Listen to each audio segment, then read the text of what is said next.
अभी हम राष्ट्रीय राजमार्ग 19 पे हैं और आप ये तस्वीर देख सकते हैं। नमस्कार, मैं हूं सतीश और आप देख रहे हैं नमस्ते बिहार। कुछ दिन पूर्व मैंने राष्ट्रीय राजमार्ग 19 यानी NH 19 का एक वीडियो डाला था, जो तकरीबन 15 साल से इसमें काम चल रहे हैं, लेकिन अभी तक ये काम पूरा नहीं हुआ है। और किस अभाव में ये काम पूरा नहीं हुआ है, आज तक ये कोई पूछने वाला नहीं है। मैं लेकिन बता दूं कि ये जो राजमार्ग है ये 15 सालों से फीका पड़ा हुआ है। और शर्म की बात ये है यहाँ के प्रतिनिधियों के लिए कि अब ये सावन का पावन महीना चल रहा है, इसी रास्ते से लाखों लाख श्रद्धालु गंगाजल से लेकर मुजफ्फरपुर तक सफ़र करेंगे पैदल। लेकिन यहाँ इस तरीके से भ्रष्टाचार है जिसको देखकर आप शर्मिंदगी महसूस करेंगे कि आखिर सरकार की मंशा क्या है, प्रशासन की मंशा क्या है।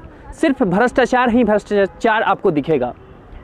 नगर पंचायत सोनपुर की तरफ से आप देख सकते हैं ये बांस गाड़ा हुआ है, बल्ला रखा हुआ है, लेकिन दुख का बात ये है कि यहाँ जो है पत्थर इतने पतले हैं, इतने चोखीले पत्थर हैं, जो अगर पैर में गलती से भी हल जाए ना तो हड्डी छेद कर निकाल देगा।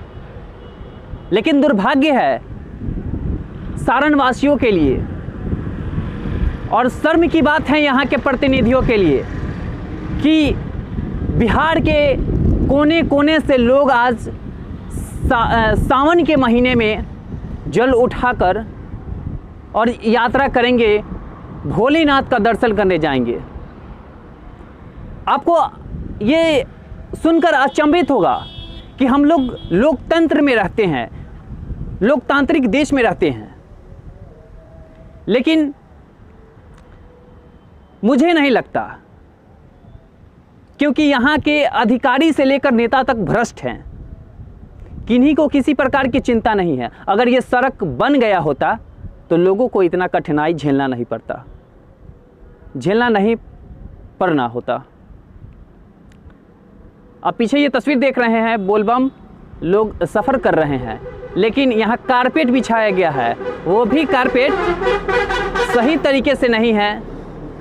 इस कारपेट बिछाने के पीछे मकसद क्या है ये समझ में नहीं आता है। क्या कारपेट बिछा देने से वो नोकीला जो पत्थर है वो कारपेट को छेद कर बाहर नहीं निकल सकता है?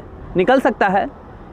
और कोई कारपेट यहाँ जो है सही ढंग से बिछाया नहीं गया है। चूँकि इसलिए नहीं, क्योंकि यह हवा चल रही है और हवा में ये कारपेट क्या अपने आप को रोक पाएगा? ये कारपेट जो है सड़क से बाहर उतर गया है, लेकिन सवाल पूछने वाला कौन है? और शर्म की बात है कि यहाँ कोई बोलना नहीं चाहता है। ये ऐसा लोकतंत्र है जहाँ बड़े बड़े नेता अगर आते हैं ना तो एक दिन में रोड चकाचक हो जाता है, चाहे जैसी भी हो। आज मैं सवाल खड़ा करना चाहता हूँ कि तकरीबन 10 लाख से अधिक का लागत लगा होगा इस बांस को यहाँ लगाने में तथा इस हरे वाले चट्टी को बिछाने में।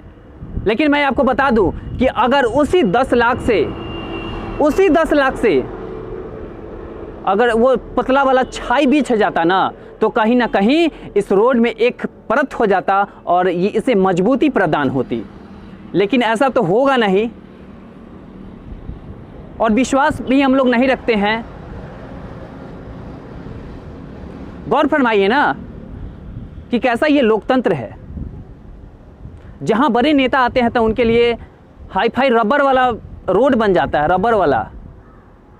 बगल में उस तरफ पटना है जहाँ मेरीन ड्राइव बना है, लाखों करोड़ों रुपए खर्च कर दिए गए हैं। वहाँ उतनी आवश्यकता नहीं थी जितनी आवश्यकता इस सारण के सोनपुर के NH 19 की आवश्यकता है।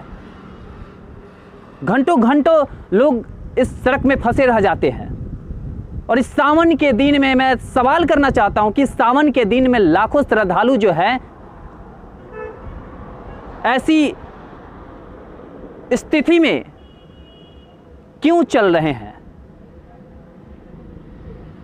सारण के लोगों को तो सवाल करना चाहिए, क्योंकि आपके पास अधिकार है, आप वोट देते हैं। सरकार ऐसी नहीं बनती है, वोट देने से बनती है। और कैसी विडंबना है कि हम लोग इस पे चल रहे हैं।